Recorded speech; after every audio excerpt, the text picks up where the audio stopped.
바른정당 탈당을 선언한 의원들 오늘 탈당계를 공식 제출했고요. 내일 자유한국당으로 입당한다고 합니다. 그분들 가운데 한 분, 황영철 의원을 오늘 스튜디오에 초대했습니다. 어서 오십시오. 예, 황영철입니다. 네. 지금 심정이 어떠세요? 글쎄요, 좀 마음이 좀 착잡하고요. 예. 또 새로운 길을 또 가야 되니까 네. 또 뭘 어떻게 해야 국민들한테 잘했던 소리 들을까 이런 마음으로 좀 마음이 무겁습니다. 네. 바른정당에 남아 계신 의원분들 또 당원들한테 먼저 한마디. 네. 그리고 이제 자유한국당 당원들한테 한마디 해보시죠. 네. 어려운 질문이신데요. 어쨌든 저희가 바른정당을 만드는 과정에서 국민의 뜻을 따라서 만들었으니까 참 잘했다라는 생각을 많이 했습니다. 그리고 바른정당에서 걸어온 길이 결코 후회스럽지 않습니다. 지금 남아 계신 분들에게는 뭐 미안하기도 하고 그리고 죄송하기도 합니다만 언젠가 우리 보수 대통합의 큰 바다에서 다시 만날 수 있을 거다. 이런 또 가능성도 열어두고 싶고요. 네. 비록 지금은 다른 길을 가고 있지만 서로가 잘 되기를 바라는 마음, 그것이 결국은 또 대한민국 보수가 함께 사는 길이라고 생각하고요. 예. 그래주길 바라고 자유한국당에 계신 당원분들에겐 뭐 어쨌든 우리가 탄핵의 과정에서 많은 입장 차이도 있었고 다른 길을 갔었지만 지금은 보수 대통합이라는 큰 대의와 명분을 가지고 함께하는 거니까 저희들의 이러한 하나된 목표가 잘 이루어질 수 있도록 서로 격려하고 그리고 또 바꿀 건 바꾸면서 자유한국당을 국민 앞에 더 큰 지지를 받을 수 있도록 함께 어깨 걸고 나가자 이런 네. 말씀드리고 싶습니다. 네. 뭐 제일 아픈 질문부터 하는 게 그나마 황영철 의원을 도와드리는 거니까. 네, 네. 더불어민주당의 강원도당이 낸 성명 보셨죠? 네, 네, 네. 한 해 동안 3번 탈당을 하는 진기록을 세우신 분이다. 네. 그러니까 새누리당 탈당해서 이제 바른정당 창당하셨고 네. 대선 직전에 이 바른정당에서 몇 의원들 다시 자유한국당 돌아갈 때 나도 네. 돌아가겠다고 탈당 내셨다가 네. 하루 만에 번복하셨고 네. 이번에 이제 또 다시 또 돌아가셨고 네. 어떠세요?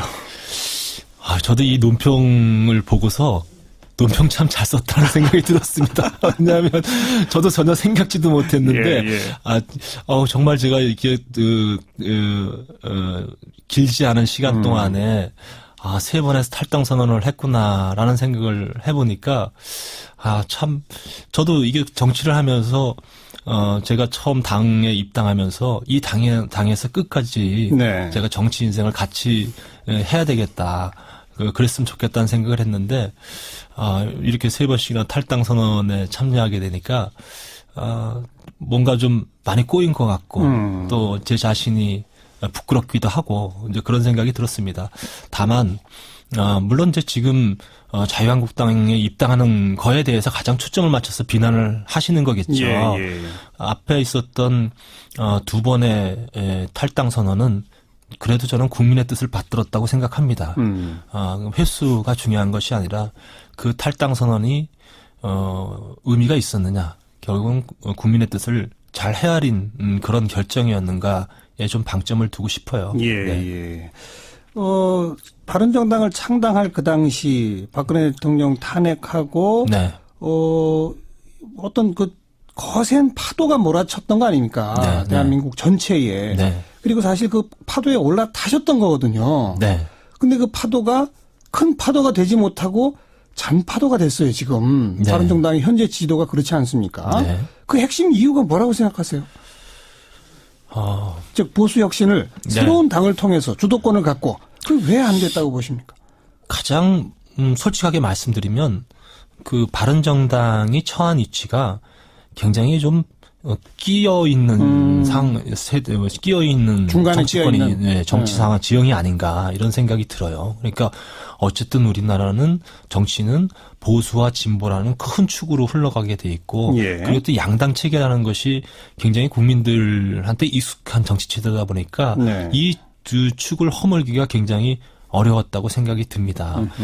저희들도 또 하나는 바른정당 창당하면서 그 당시 이제 유력한 대선 후보가 있었고 그 대선 후보를 중심으로 해서 보수가 바른정당을 중심으로 해서 다시 더 크게 모일 거라고 생각을 했는데 그 말씀하시는 건 반기문 전 총장이죠. 예, 그렇습니다. 반기문 총장을 후보로 내세워서 거기에 다시 보수가 다시 결집하는 그런 구도를 만들어 보고 싶었는데 네. 또 그것이 어긋나게 되는 것도 또 큰 이유라고 생각을 했습니다. 그 당시에 새누리당에 있던 많은 의원들도 이제 반기문 총장이 후보가 될 경우에는 또 합류하겠다는 뜻도 많이 따라오겠다. 의사도 있었는데 이제 그것이 이제 이루어지지 않다 보니까 이제 그대로 잔존하게 되고 그것이 이제 고착화되는 과정에서 바른정당이 국민들에게 좀 더 사랑받고 지지를 좀 받았어야 되는데 네. 그 뜻을 이루지 못했다고 봐야죠. 네.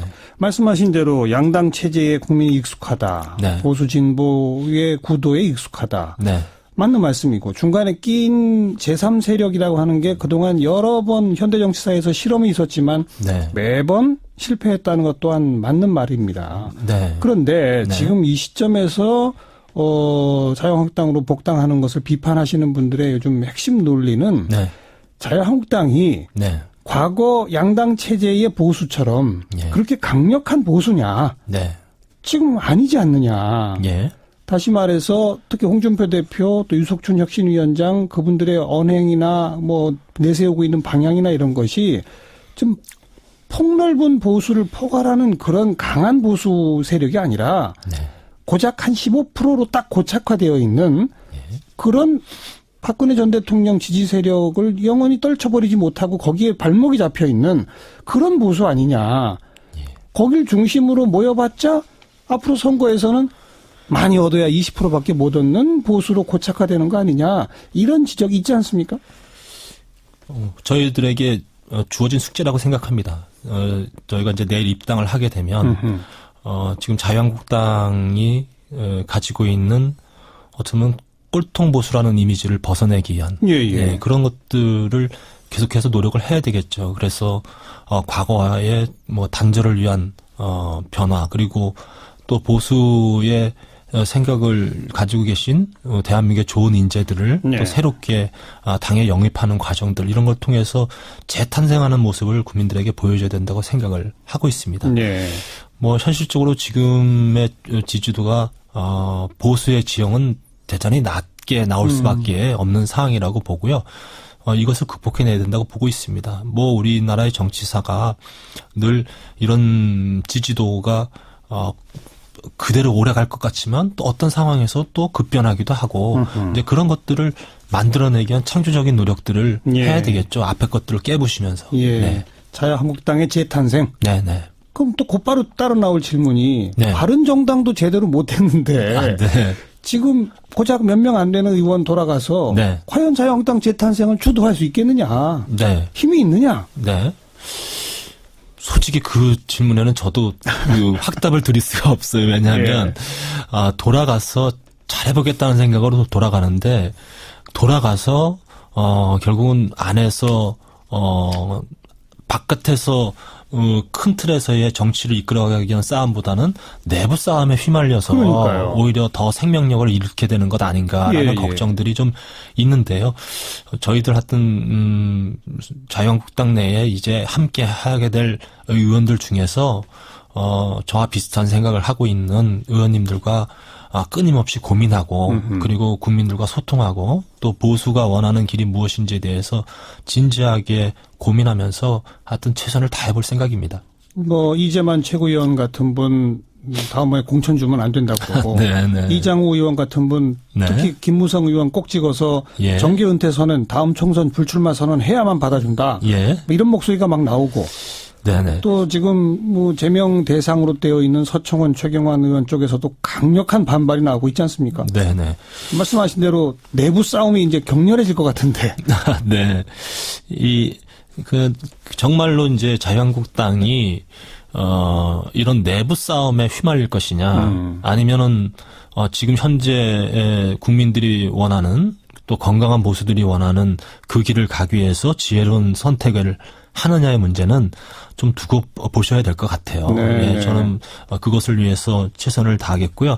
그리고 자유한국당 내에서 소위 지금 강성 친박이라고 일컬어지는 분들의 이런 센 발언들에 대해서는 조금은 한켠으로 좀 밀어두고 가야 되지 않겠느냐. 일일이 이분들의 발언이라든지 이런 거에 맞대응하고 이러다 보면 그거야말로 이제 오히려 진흙탕 싸움으로 가게 되는 거니까 네.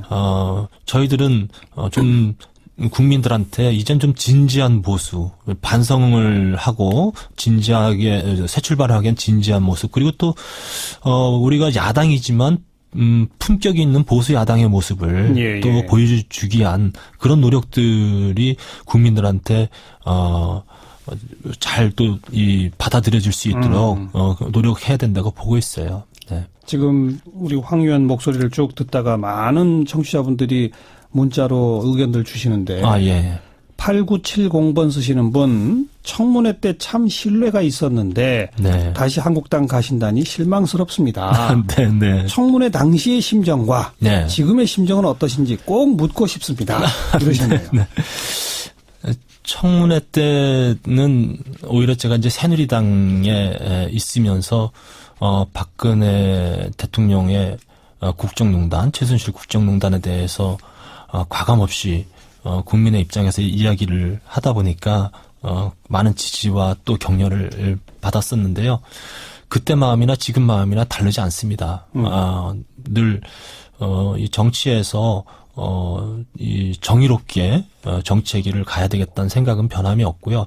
다만 여러분들께서 자유한국당에 들어가는 거에 대해서 지금 정말 큰 비난을 주시는데요. 저희들이 자유한국당에 들어가지 않고 자유한국당을 그대로 놔두면 대한민국의 양축인 건강한 진보, 지금은 이제 여권이라고 볼 수 있는 이 집권 여당의 진보가 있다면 또 야당으로서 건강한 보수 야당이 잘 서야 정치가 두 축으로서 잘 갈 수 있을 거라고 생각합니다. 그런 역할 또한 전 필요할 때라고 보고 있기 때문에 지금은 따갑게 비난을 보내주시지만 한편으로는 그래 그곳에 가서 그나마 국민의 목소리를 대변하는 그런 역할을 해줬으면 좋겠다라는 격려도 좀 받고 싶은 생각입니다. 네. 뭐 나머지 11명 의원 가운데 앞으로 더 나올 생각이 있는 분들이 좀 있나요? 저희가 두 번의 의총을 하면서 적어도 15명의 현역 의원, 이제 저희 통합파에 탈당한 9명 이외에 6명 정도의 의원님들은 그래도 바른정당은 자유한국당과의 통합을 하는 것이 좋은 방향이다라는 거에 공감을 하셨어요. 현 시점에서 그래서 당대당 통합을 통한 통합전당대회에 의견을 같이 하셨던 분들이기 때문에 남경필 지사가 그런 얘기를 했죠. 네. 그리고 남경필 지사나 또 원희룡 지사를 포함해서 그래서 이분들이 이제 많은 고민들을 하고 계실 거라고 생각합니다. 그래서 통합의 가능성이 이분들한테는 열려 있다라고 생각을 하고요. 다만 현재로서는 제가 그분들이 어느 시점에 어떻게 할지를 제가 직접 확인하지 못했기 때문에 다만 이분들이 새로운 길을 선택한다고 한다면 아주 정말 뭐 다른 집을 짓거나 다른 당에 가거나 이런 것보다는 자유한국당으로 통합할 가능성이 높다 이렇게 생각합니다. 정가에서는 이런 분석들을 합니다. 지금의 추세로 봐서는 내년 지방선거에서 자유한국당 성적이 그리 좋기가 어렵다. 그러다 보면 기존 홍준표 대표 체제는 아마도 수명은 지방선거 때까지가 아니겠느냐. 그런 걸 미리 내다보고 지금 복당하시는 의원들 가운데 특히 김무성 의원 같은 경우 포스트 홍준표 체제, 당권을 노리는. 뭐 물론 이 당 내부 싸움이라고 하고 하는 표현은 쓰셨습니다만 어차피 정치라는 게 또 권력 투쟁 아니겠습니까? 제대로 가서 투쟁해서 당권을 거머쥐어야 그나마 자유한국당을 또 바꿀 수 있는 거 아니겠어요? 그런 구상도 하고 계신 겁니까? 지금 전혀 안 하고 있고요. 솔직히 말씀드리면 제가 이 통합 논의를 하는 과정 중에 김무성 대표님이랑 참 많은 이야기를 나눴습니다. 지난 대선 과정에서도 많은 것을 내려놓고 백의종군 하셨는데요. 이번 이제 통합 과정에서도 본인은 들어가서 이제 보수 대통합을 위해서 백의종군 하겠다. 어떤 당권도 그리고 또 더 나아가서는 차기 총선에 본인이 안 나가지 않을 수도 있다라는 정도의 생각을 가지고 네. 소명 의식을 갖고 있어요. 그렇기 때문에 현재로서 지금 뭐 포스트 홍준표를 떠올리는 것 그리고 그 이후에 또 뭐 김무성 대표가 당권 투쟁에 나서겠다, 어떤 뭐 당권을 주기 위한 그런 길에 나서겠다라고 얘기하는 것 자체가 굉장히 지금 상황을 호도할 수 있다. 그리고 보수 대통합의 이 순수성을 훼손할 수 있다 이렇게 생각합니다. 예. 뭐 그런 마음이 있어도 지금은 말할 때가 아니다. 아니요, 지금은 분명히 없습니다. 알겠습니다. 아무튼 자유한국당에 가서도 청문회 때의 마음 놓지 않고 네. 강한 또 건강한 보수로 거듭나게 네. 하겠다는 약속 좀 네. 지켜주시길 바라고요. 네, 명심하고 가겠습니다. 오늘 여기까지 고맙습니다. 네, 감사합니다. 바른정당 황영철 의원이었습니다.